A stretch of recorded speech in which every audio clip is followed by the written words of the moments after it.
Μεσημεριανό όραμα. Καθόσουν στο γραφείο των παιδικών μου χρόνων, το άσπρο. Και έτσι όπως είχε μπλέξει ο ήλιος ανάμεσα στα μαλλιά σου, μοιάσαν προς στιγμή με τα δικά μου. Στα χέρια σου κρατούσες σελίδες χειρόγραφες, γεμάτες, που αποδείχτηκε πως ήταν τα γραπτά μου. Και μου τις επέστρεφες. Μου τις επέστρεφες. Είπες, επειδή τη γραφή σου την ποθώ, απάλλαξε έτσι από τη μανιέρα. Και τίποτα άλλο δεν είπες. Παρακρατούσες τα γραπτά μου σαν να ήταν πλάκες. Και σαν εσύ, ο Μωυσής.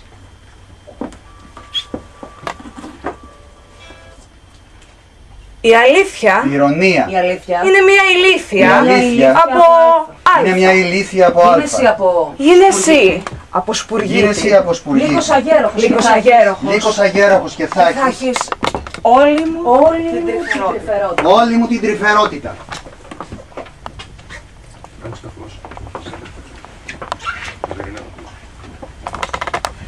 Μερί.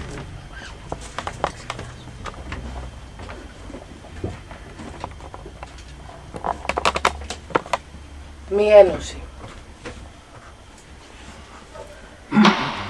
Έφτασε ιδρωμένη. Πριν μπει στο ασανσέρ, για να μην γυαλίζει, προσπάθησε να κάνει λίγο αέρα με τη βαριά του πόρτα. Βγήκε στον ορισμένο όροφο, της άνοιξαν που χτύπησε το κουδούνι. Στην αίθουσα αναμονής, ένας καναπές με ξύλινα πόδια, άρρωστου σκύλου. Στον καναπέ αυτόν ήταν που κάθισε και περίμενε. Και εκείνος δεν φάνηκε. Ώρα μετά της είπαν ευγενικά πως είναι σύνηθες. Της έδωσαν το καπέλο του στο χέρι. Ακολούθησε η κίνηση της μισής αγκαλιάς που στην πραγματικότητα υποδεικνύει στον άλλον την έξοδο από κάποιο χώρο.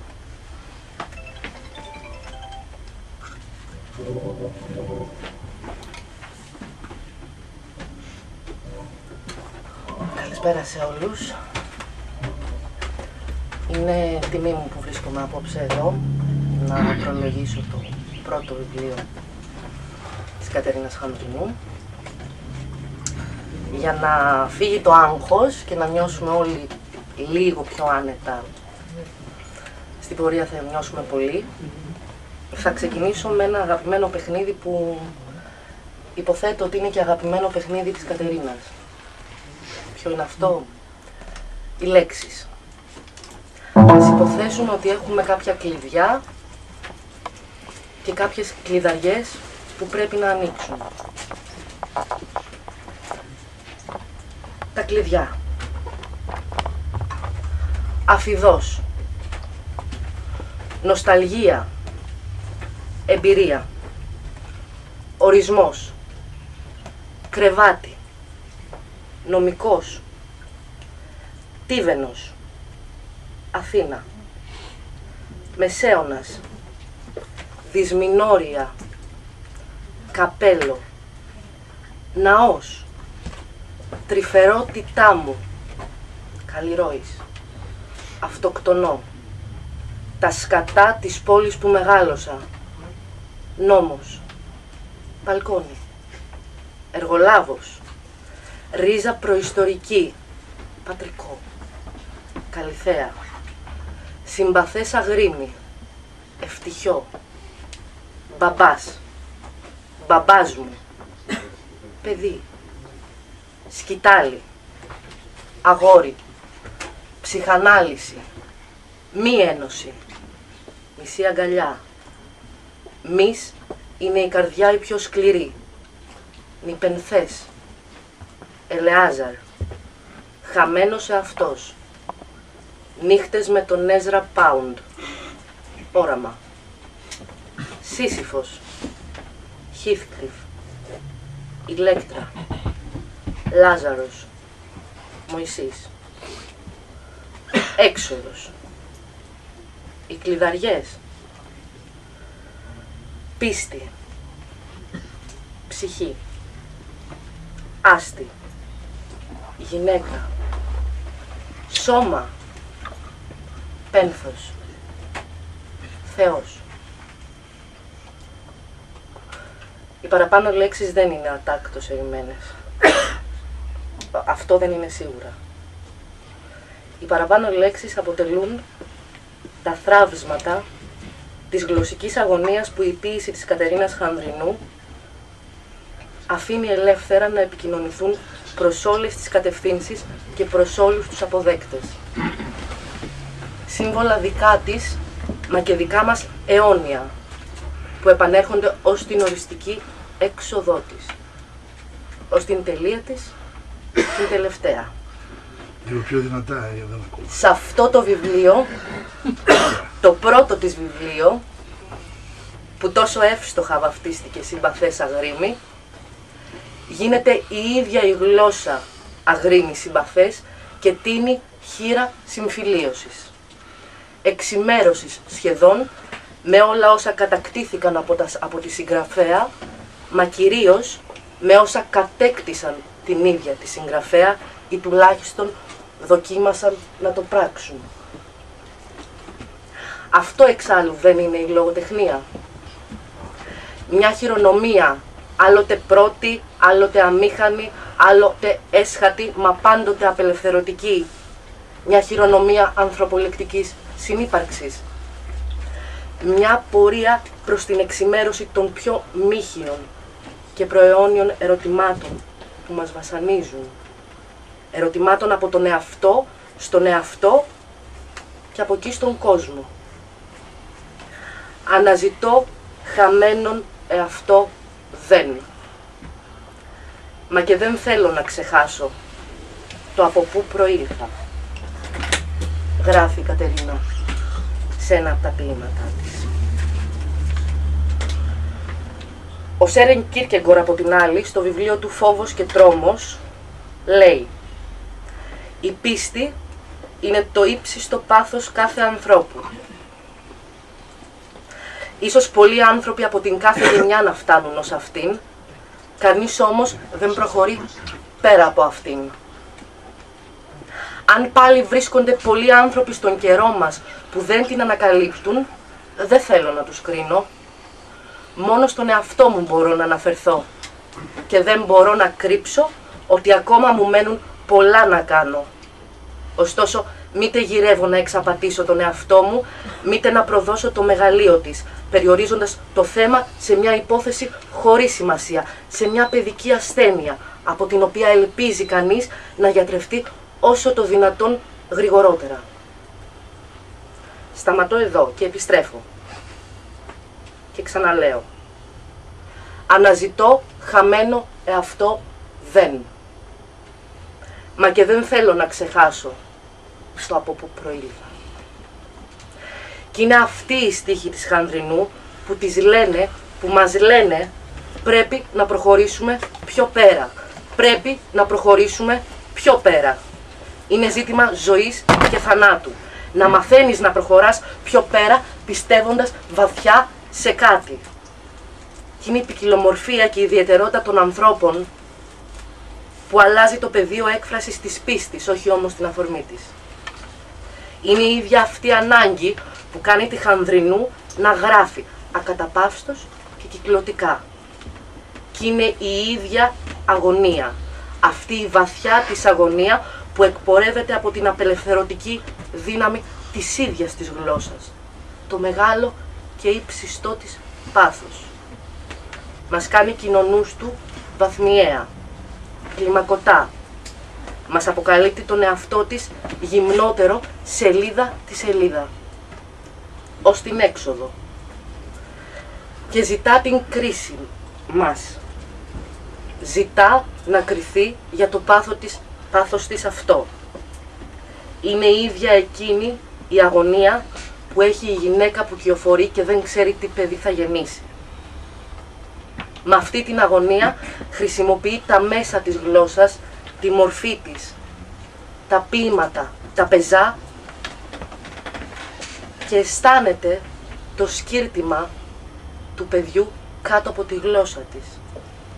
Το συμπαθές αγρίμι τίνει τις λέξεις του αντί για το χέρι και λέει «Ελάτε, ελάτε να δείτε πώς καίνε οι λέξεις, πώς καίνε όταν ψυχρά στο χαρτί ξαπλώνουνε και κρίνετε με για το πάθος μου αυτό». Το βιβλίο ακολουθεί την κλιμάκωση που οδηγεί προς την έξοδο. Κρατώντας σφιχτά το γλωσσικό και μυθολογικό της οπλοστάσιο, η Κατερίνα πορεύεται προς ένα δικό της Πάσχα. Ένα πέρασμα απολύτως προσωπικό προς την ενηλικίωση της αγωνίας. Μοιάζει με προσπάθεια συγκρότησης μιας προσωπικής μεταφυσικής, μα δεν είναι μόνο αυτό. Από τον Μωυσή και τον Λάζαρο, τον Σύσυφο και την Ηλέκτρα, τον Χίθκλιφ και τον Μόμπερλι, από τον Σολομό και τους Μπιτ, από τον Πάουντ και τον Καμί και από τον Άγιο Διονύσιο στις αίθουσες της Ευελπίδων, με τα πλάθητα αρχετυπικά της σύμβολα, αυτά των επάλληλων συγκρούσεων και καθάρσεων σε στίβο μελλοντικής υπέρβασης. Και κυρίως σε τρόπο θέασης, αντιμετώπισης και ανταπόκρισης στην αγωνία που την ξυπνά το πρωί όταν όλοι κοιμούνται και που την κάνει να συνεχίζει, να προχωράει παραπέρα, γιατί πρέπει να προχωρήσει παραπέρα. Ο λόγος που δεν αυτοκτονώ δεν είσαι εσύ. Είναι κάποιοι αρχαίοι στήλοι, κορινθιακοί, που υψώνονται αναπάντεχα μες στα σκατά της πόλης που μεγάλωσα. Η γραφή της δεν είναι αστική. Δεν είναι μια ακόμα urban ασφικτική ποίηση. Θα μπορούσε να έχει τέτοια στοιχεία, μα δεν μένει εκεί. Πώς θα μπορούσε εξάλλου? Γράφουμε ενταγμένοι στα πλαίσια που κινούμαστε, αλλά προσπαθούμε να τα υπερβούμε. Ένα τέτοιο πλαίσιο είναι και η πόλη της. Μα δεν φτάνει αυτό. Περπατά, εργάζεται σε αυτήν, ερωτεύεται και προχωρά. Η πόλη όμως δεν είναι ο τόπος της αγωνίας της. Όπως παραπλανητικά αφινόμαστε να παρασυρθούμε από κάποια της ποίηματα. Φαίνεται να την αγγίζει, μα μάλλον την εξυπηρετεί, αφηγηματικά και ενίοτε ψυχολογικά. Κάθε αγρίμη χρειάζεται την κρυψώνα του. Η συγγραφέα στο εργαστήριό της. Μης είναι η καρδιά η πιο σκληρή.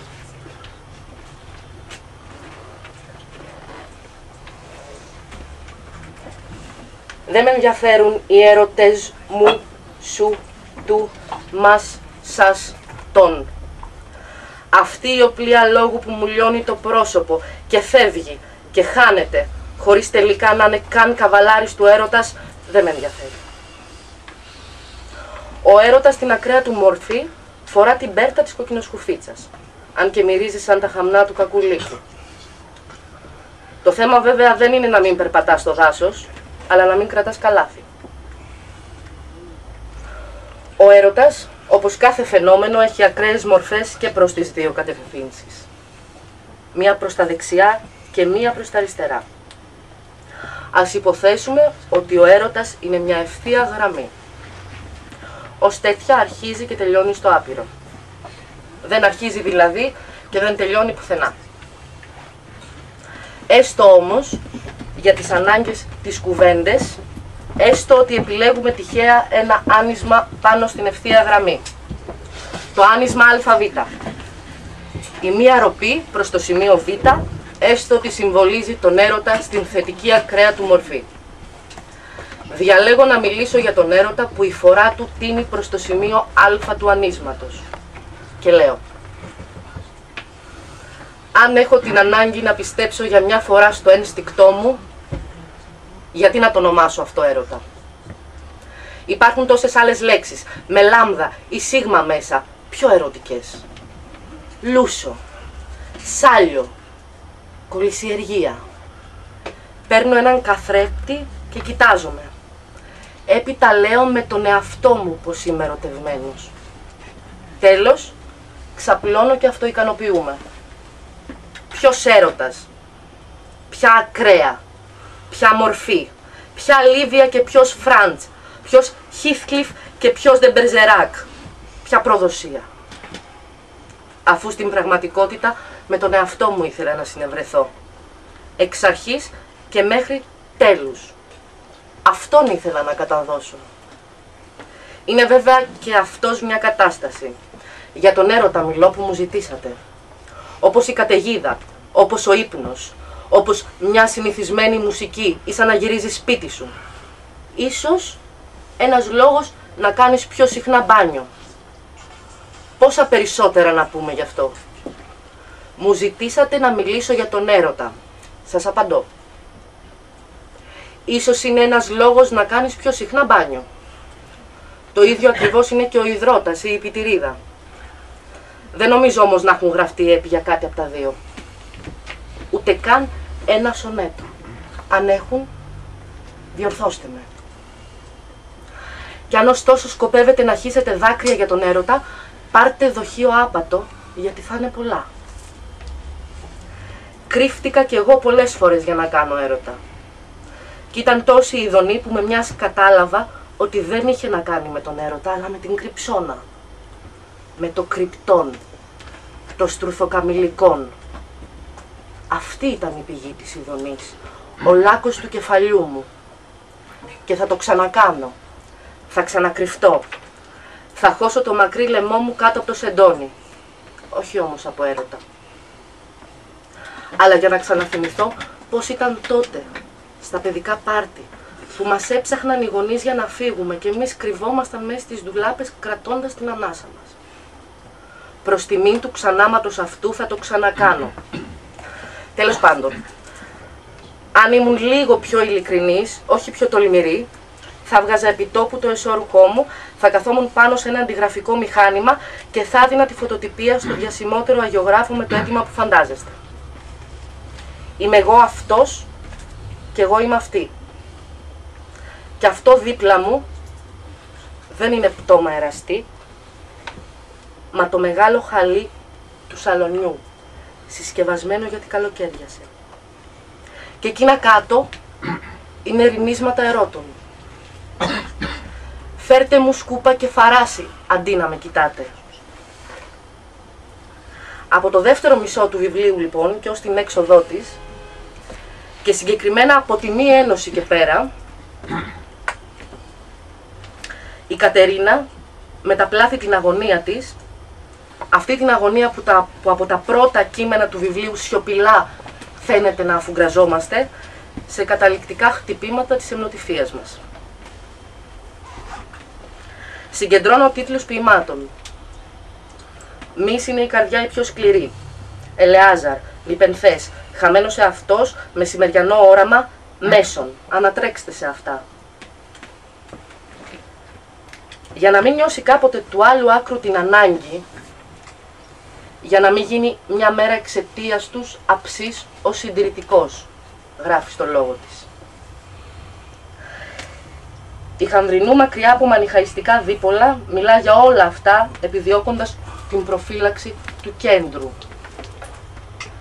αφού έχει ήδη δοθεί σε ένα και μεγάλο πάθος, που είναι το πάθος της γλώσσας και στην πίστη αυτής. Δεν το κάνει αξόδευτα. Είναι η πιο επώδυνη διαδικασία, λένε πολλοί, το ξόδεμα της γλώσσας. Και ακραία από μόνη της. Γνωρίζει καλά, πολύ, ένα πράγμα. Και θα χρησιμοποιήσω λέξεις του Παύλου από την πρώτη προς Κορινθίους. Πάντα μη έξεστην, αλλά ου πάντα συμφέρει. Το ακολουθεί και στη ζωή της και στη γραφή της. Και αυτό είναι που την κάνει να συνεχίζει. Και να προχωράει πιο πέρα. Να προχωράει ακόμα πιο πέρα. Ενθυμούμενη πως η ελευθερία του ανθρώπου δεν είναι τίποτα άλλο παρά μια συνεχής αναμέτρηση με τα όρια και τις αντοχές του. Το πρώτο της βιβλίο ανοίγει τον δρόμο της δικής της υπέρβασης, μιας υπέρβασης προς την ελευθερία και μιας βαθιάς και απόλυτης πίστης στην γλώσσα, που σε τιμά και η ίδια σαν να ήταν μέρος του σώματός σου. Όμως όταν το τιμάς και εσύ, χωρίς εκφραστικές μανιέρες και ακροβατισμούς. Η μοίρα του ανθρώπου είναι η μοίρα της γλώσσας και της μνήμης του. Mutatis mutandis, με την Κατερίνα συμβαίνει το ίδιο. Αυτά από μένα.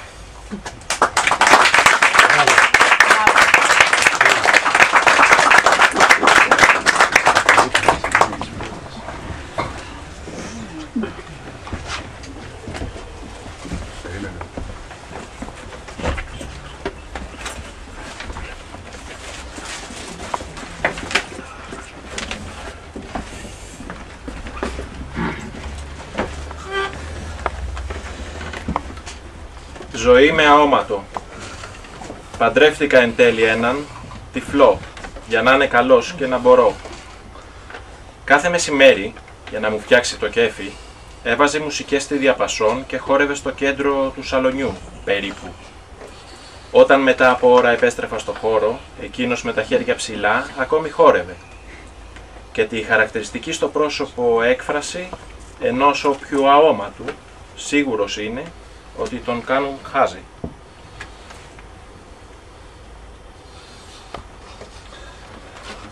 Τα ποίηματα είναι σοβαρά όντως. Αλλά μην το πάμε και πολύ σοβαρά γιατί δεν προσφέρεται και χώρος. Είναι λίγο σαν νερβό σχολείο, αλλά θα δούμε. Εγώ χάρηκα για κάτι γιατί συμπίπτουν σε κάτι και θα δείτε σε τι είναι αυτό. Λένε συνήθως πως η ποίηση που γράφεται στον καιρό μας είναι πολύ. Τόσο πολύ που είναι αδύνατον ένας μόνος να έχει την εποπτεία της. Συμβαίνει βέβαια ακριβώς το αντίθετο. Η ποίηση που γράφεται σήμερα είναι πολύ λίγη. Και όπως συμβαίνει στις πληθυκές εκρήξεις, παρατηρώντας τους καινούριους που επιχειρούν να μπουν στο στίβο, βλέπεις δύο πράγματα. Ποιητές με απόβλεψη, έτσι τους ονομάζω. Ενημερωμένους, ικανούς, διδακτορικούς, μικρά ταλέντα στη γραφή, αλλά θεωρητικά κατηρτισμένους και εξουσιαστικά επιγόμενους για να κληρονομήσουν τη βασιλεία της μετριότητας των μεγαλύτερων.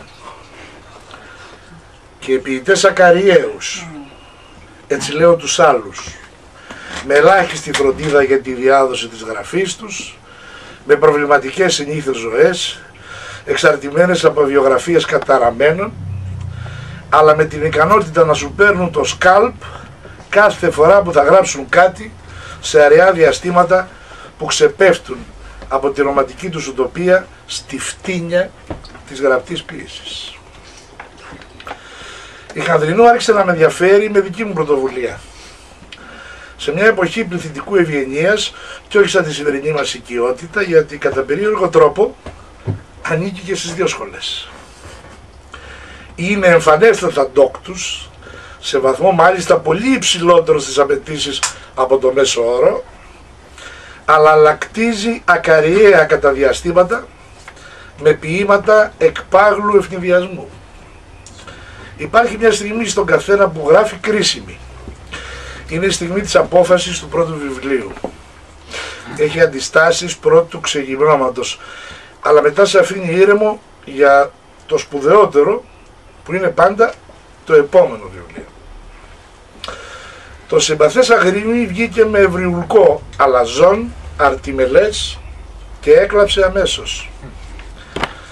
Η Χανδρινού αποβλέπει στην πεζογραφία και είναι τοξικομανής του διαλόγου, ακόμα και με κατωτέρω επίπεδου συνομιλητές όπως εγώ. Και η πρώτη παρατήρηση είναι ότι στο βιβλίο της, με εμφανή τα υλικά της πεζογραφίας, κάνει ποίηση.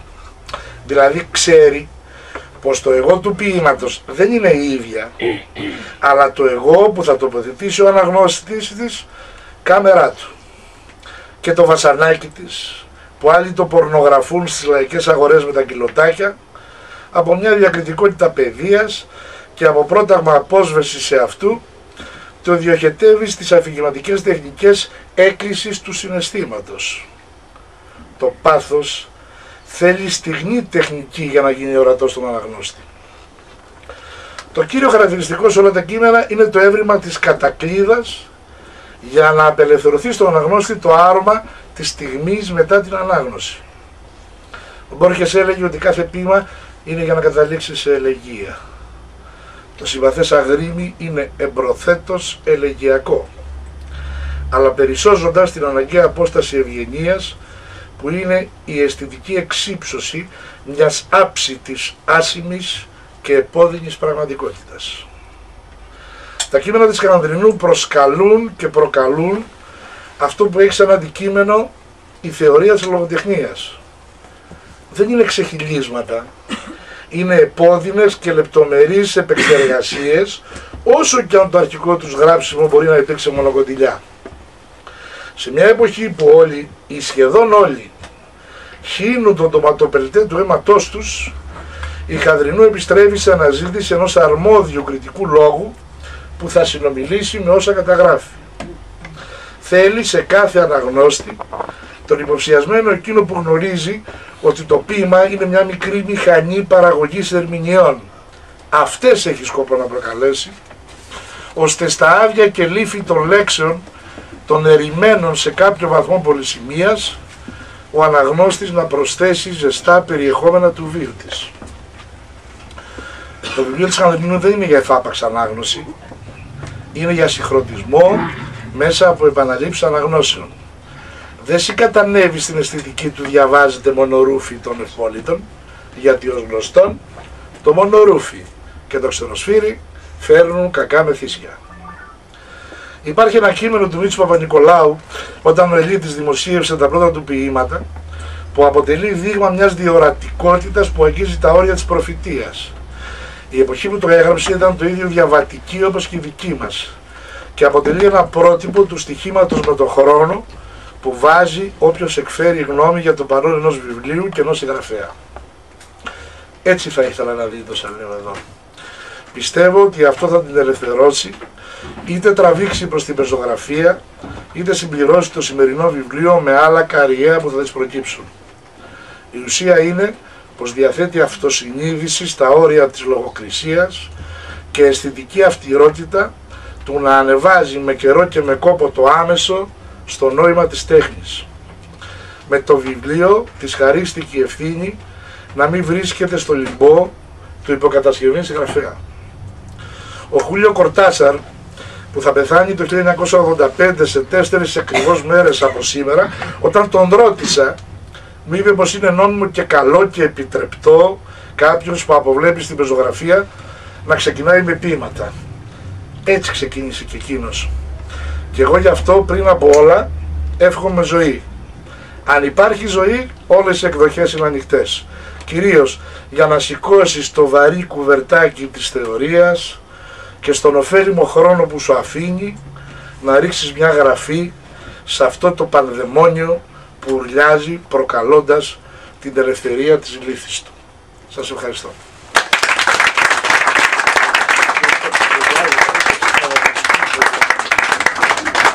Πολύ καλά το έχεις. Μήπως θέλετε να ρωτήσετε κανέναν έκδοτο για τα εκδοτικά, να σας πω άμα θέλετε. Δεν πρέπει να διασώσω το όνομά μου. Έλα, άμα δεν τώρα κάτι έπαθες, ναι. Βγήκε νέος νόμος.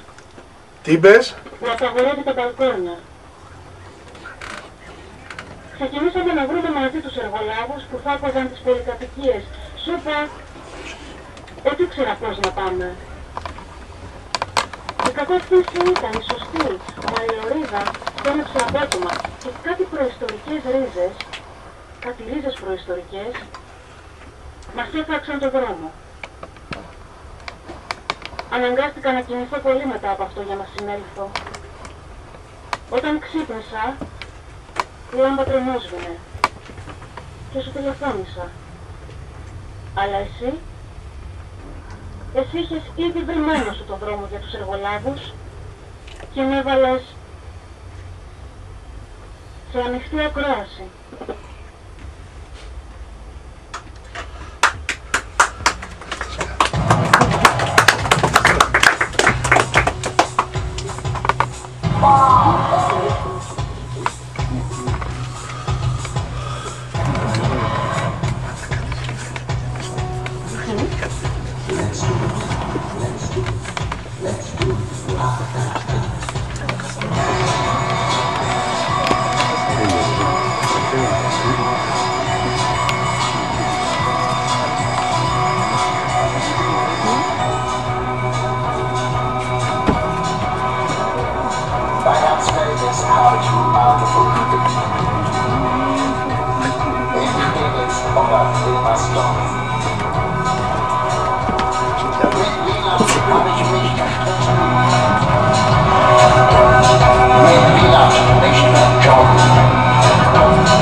Hat es den Eintrag je gegeben? Nur du, ich, mein Darling, wir wissen, was es heißt. Let's do it, let's do it, let's do it, ha, da, da.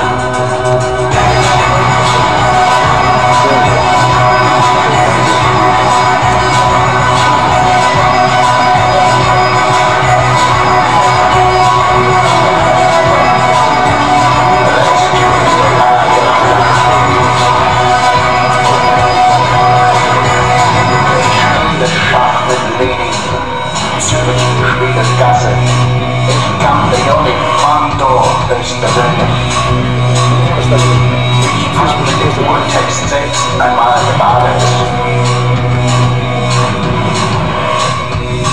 Ich spielte mit Anna, ich weiß, wo der Kirchturm steht. Ich reichte ihr das Küchenmesser, ich kochte ihr den Leib.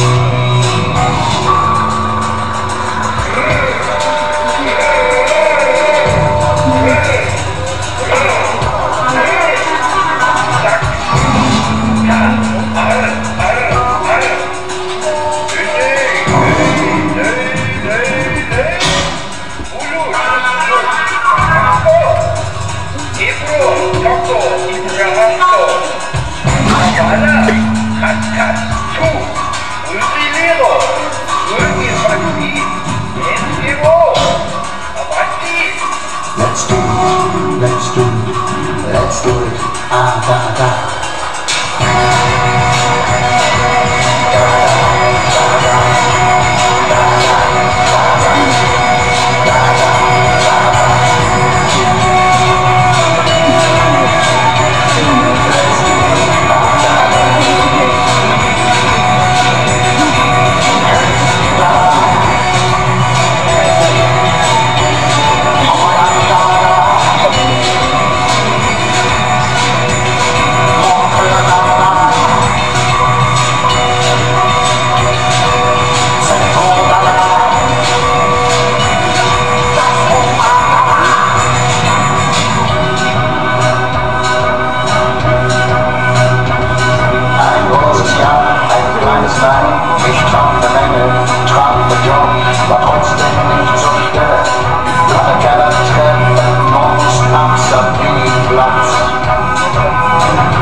Just you and me, my darling, we know what it really means.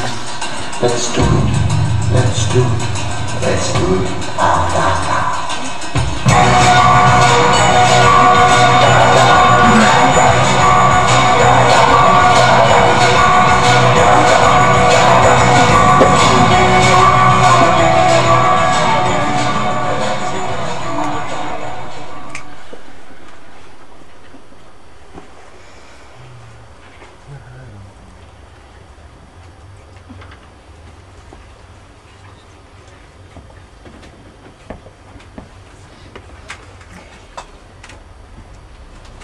Όταν ήμουν μικρή νόμιζα ότι αυτά τα υπερφορτωμένα δέντρα της Η σκέψη Καλυθέας... σας κουνήρετε πάνω στο πλαδαρό μυαλό σας, σαν πως ξυγόφρετο δρακές σε ένα τιβάνι λιγδιασμένο. Ακόμα και ο ίδιος ο Εγώ θα αγώνας την του τσιγκλάω. φτάνει για να γεμίσει μια ανθρώπινη καρδιά. Ανθρώπινη. Πρέπει να φανταστούμε τον σύζυγο ευτυχισμένο. Πάνω. Τις Κυριακές τα πρωινά ξυπνώ νωρίς. Όταν τον άλλον τα ρολά είναι κατεβασμένα ως κάτω. Πριν από κάθε τι, ποτίζω τη Λουίζα. Και έπειτα αρχίζω τα οικιακά, με μέθοδο ανύπαρκτη και τοπική επιμονή. Σαν να μην ξέρω πως οι δουλειές του σπιτιού είναι μαρτύριο μάταιο. Και σαν επίσης να αγνοώ, την ώρα που τις κάνω, πως το ζητούμενο δεν είναι τόσο του χώρου η καθαριότητα, όσο τη συνείδησής μου το στήλβωμα. Κατερίνα, όλος δικός ο χρόνος. Όταν ήμουν μικρή λοιπόν, νόμιζα ότι αυτά τα υπερφορτωμένα δέντρα της Καλυθέας ήτανε μανταρινιές. Κάποια στιγμή όταν ψήλωσα λίγο και μπορούσα με ένα πήδημά μου να φτάσω τους καρπούς, έκοψα έναν καρπό και το δοκίμασα, σκεπτόμενοι παράλληλα ότι γιατί ας πούμε κανείς άλλος δεν το κάνει αυτό και πώς είναι δυνατόν, κανείς δεν το σκέφτηκε. Μου φαινόταν περίεργο. Τέλος πάντων δεν έδωσα ιδιαίτερη σημασία. Άρχισα να ξεφλουδίζω το μανταρίνι. Έψουξα τα δάχτυλά μου. Το έβαλα στο στόμα. Ήτανε δηλητήριο.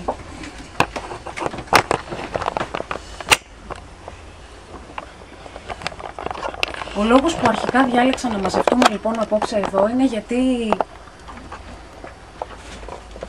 πίσω σας ακριβώς ή μπροστά σας, αναλόγως με το πώς κάθεστε, βρίσκεται μία φουντωτή νερατζιά.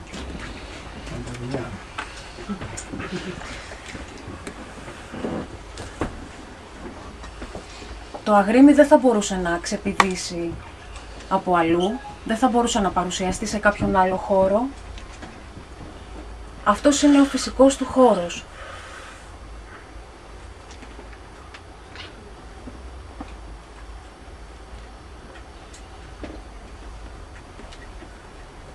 Περιμένουμε να μας πεις κανένα φίλμα, έτσι, το ξέρεις.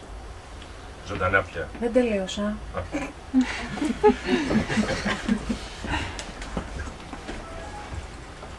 Ύστερα γνώρισα τον Γιώργο, τον Ξηρογιάννη, τον ιδιοκτήτη, ο οποίος έχει περίεργα γούστα και του άρεσε πολύ το βιβλίο. Ετοίμασε και οργάνωσε ο ίδιος αυτή τη βραδιά με πάρα πολύ μεγάλη αγάπη.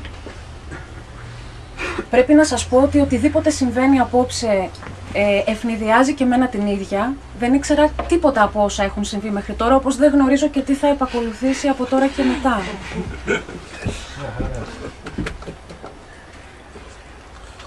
Ευχαριστώ πάρα πολύ το Βασίλη μου, το λαλιώτη μου, εκδότη μου, μανιώδη καπνιστή ηλεκτρονικού τσιγάρου,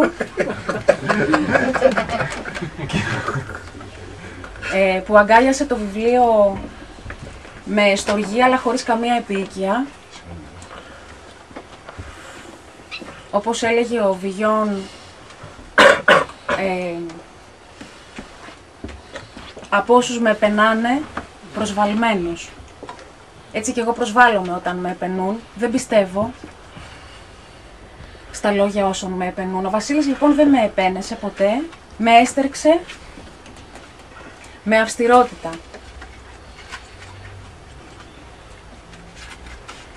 Ευχαριστώ πάρα πολύ τη Μέρη Κλιγκάτση, αν και δεν ήθιστε να ευχαριστούν τα αδέρφια το ένα το άλλο. Άλλωστε μου το χρώσταγε, έχω κάνει πάρα πολλά για εκείνη. Ήταν αλήθεια λέει. Το λιγότερο που θα μπορούσε να κάνει. Ευχαριστώ πάρα πολύ τον πολέμιο σε εισαγωγικά αυτού του βιβλίου, δάσκαλό μου, εμπνευστή μου, ναι, μέντορά μου ρε, το Δημήτρη τον Τανούδη, ο οποίος κάθεται στη γαλαρία, που ήρθε εδώ εμπείρετος από τον νομό Βιωτίας να με τιμήσει με την παρουσία του. Χρωστάω πάρα πολλά. Μην κάνεις τον κόσμο να κοκκινίζει. Δεν φαίνεται, γι' αυτό έχουμε αυτό το φωτισμό.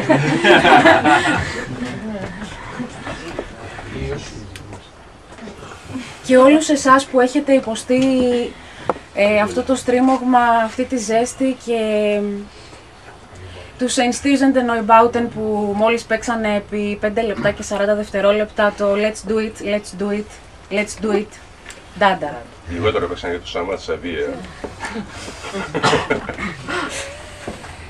Λοιπόν, αν... ευχαριστήσεις σε όλους, διάβασε ένα πείμα, σε παρακαλώ πολύ. Ζωντανά αυτή λένε. Στο φυσικό του χώρο. Αντί. Να σου πω.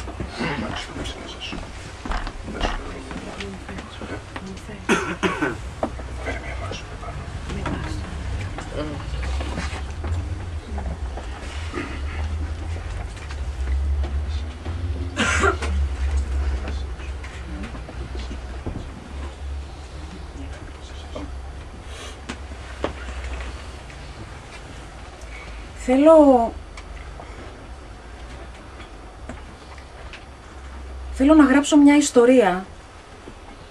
Για ένα παιδί μια ιστορία. Κοντό παιδί με παντελόνι κοντό που προσπαθούσε ανάμεσα στις χοντρές σε σχήμα τραπεζίου πλάτες των μπροστινών του να δει λίγο από τον αγώνα. Μία σκηνή, μία έστω σκηνή από την πυγμαχία που ήταν σε εξέλιξη κάμποσα μέτρα μακριά του. Και επειδή δεν έβλεπε, δεν έφτανε να δει, δεν μπορούσε τίποτε να ξεχωρίσει ανάμεσα στις παραπάνω ενωμένες πλάτες σε σχήμα τραπεζίου, ζητοκράβγαζε στην τύχη και σε στιγμές που κατά τους μπροστινούς του δεν έπρεπε. Γιατί εκείνοι υποστήριζαν τον άλλο τον πυγμάχο. Αλλά το παιδί δεν έβλεπε και έκανε όλο λάθη. Και εκείνοι γύριζαν κάθε τόσο και το στραβοκοίταζαν και εκείνο ζάρωνε και έπειτα από λίγο πάλι ξεχνιόταν και ζητοκράβγαζε ξανά και δεν έπεφτε συνήθως ποτέ μέσα στο πότε να ζητοκραυγάσει. Τζογάριζε κάθε φορά, αλλά συνήθως αντίθετα από πώς θα έπρεπε. Και όταν τέλειωσε πια ο αγώνας, κατάλαβε από τα μπουκάλια της μπύρας που σπάσανε μπροστινή του με τις πλάτες σε σχήμα τραπέζιο ότι έχασε. Νικήθηκε ο πυγμάχος τους.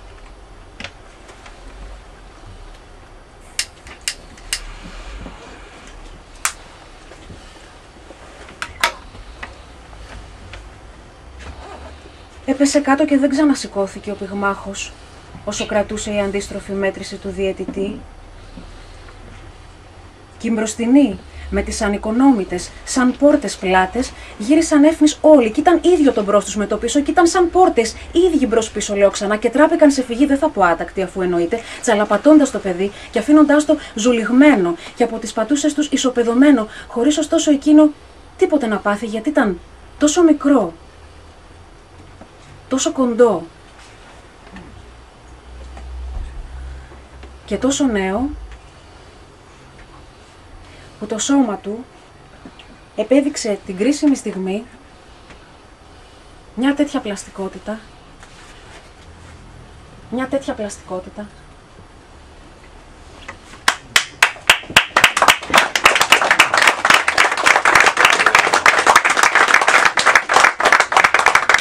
Ο νευρολόγος, μελετώντας τα αποτελέσματα των εξετάσεων στις οποίες είχε υποβληθεί, διέγνωσε πως έπασχε από ευτυχιό.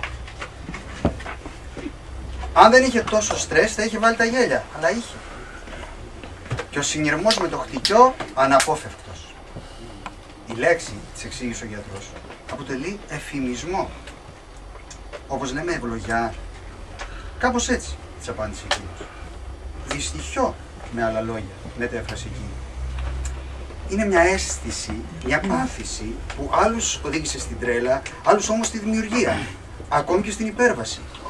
Το μυαλό ενός ευτυχικού, σε κάθε περίπτωση, λειτουργεί ανεξέλεγκτα και για τούτο απρόβλεπτα. Ο νευρολόγος της δείχνει με μια βέργα το σχήμα που παίρνει ο εγκέφαλος κάποιου που πάσχει από ευτυχιό. Υπάρχει κάτι σαν ομοίωμα ευτυχικού εγκεφάλου πάνω στο γραφείο του για τους σκοπούς της επίδειξης. Της αναφέρει ένα παράδειγμα κάποιου γνωστού πανεπιστημιακού, ο οποίος υποφέρει από την ίδια ασθένεια και εξακολουθεί να διαπρέπει στον χώρο. Τέλος πάντων, κάνει ό,τι μπορεί. Εκείνη τον αποχαιρετά με ένα χέρι κίτρινο. Αποφασίζει να το ξεχάσει, να συνεχίσει τη ζωή της. Τη συνεχίζει. Την επόμενη μέρα πηγαίνει νωρίς στο μαγαζί της, σηκώνει τα ρολά, αρχίζει η σάκρη, γυμνή από τη μέση και πάνω.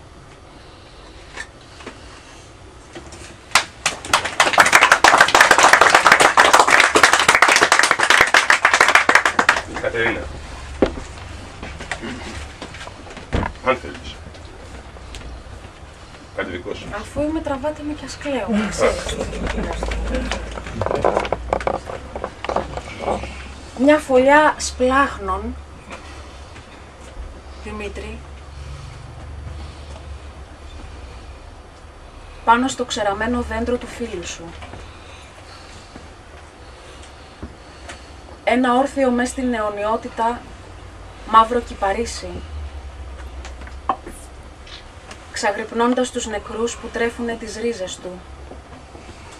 Δυο ληστές εσταυρωμένοι πάνω σε παΐδια αρνίσια. Περιφρονούν τον τρίτο που έχοντας τελειώσει την αποστολή του, τρώει το σταυρό του αποψημένο κρέας. Είδα τις ηλεκτρικές κόκκινες τρίχες της κοιλιάς μου να ανορθώνονται προς το λαρύγγι μου πουλιού ξεπουπουλιασμένου και γέλασα. Είδα την ανθρωπότητα να ξερνά μέσα στις εκκλησιάς την αστέριωτη γαβάθα και δεν κατάλαβα την καρδιά μου. Είδα την καμήλα με πουκάμισο να ξεκινάει δίχως δάκρυα για τη Μέκα, μαζί με τους 1001 εμπόρους άμμου και το λεπιδωτό τέρας των μαύρων όχλων.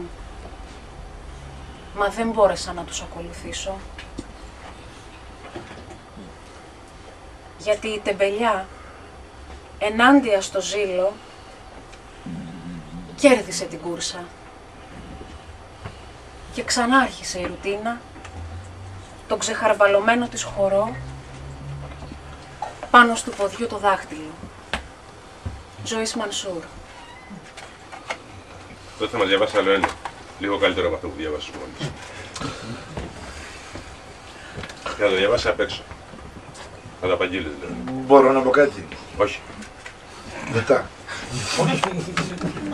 Θα πάρω τον λόγο χωρίς. Όχι, σε παρακαλώ. Λοιπόν, το νόμισμα. Εδώ δείτε το μας. Αν δεν μπορείς, μπορεί να μας το πεις έτσι. Μπορεί να πεις ότι μπόρεσα να το γράψω, αλλά δεν μπορεί να το απαγγείλεις. Θα το απαγγείλει κάποιος άλλος, δεν είναι σύγχυση.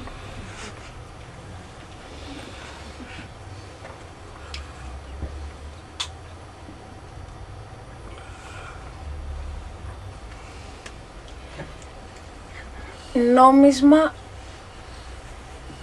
με τρύπα.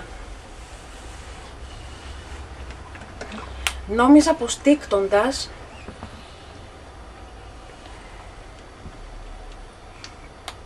θα καταπολεμούσα την πλήξη. Μπράβο.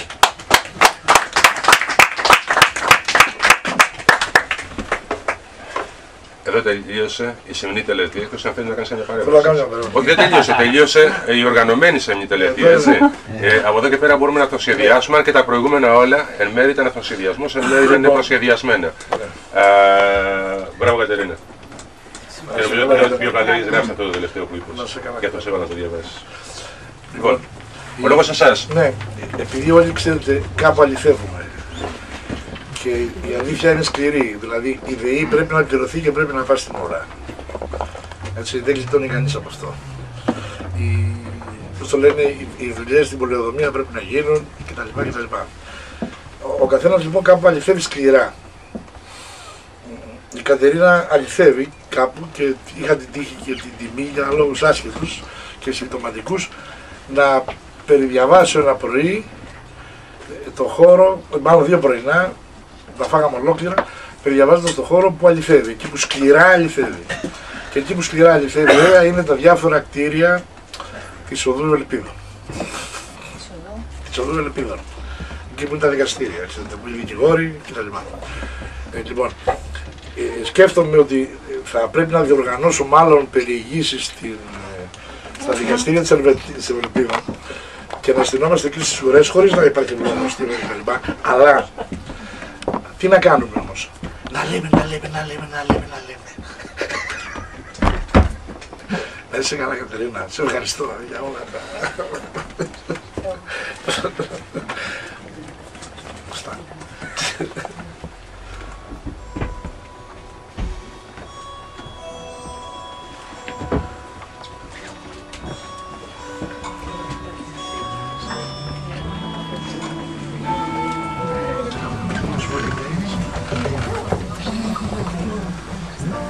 Μπορεί να σου ρωτήσω, δεν είναι το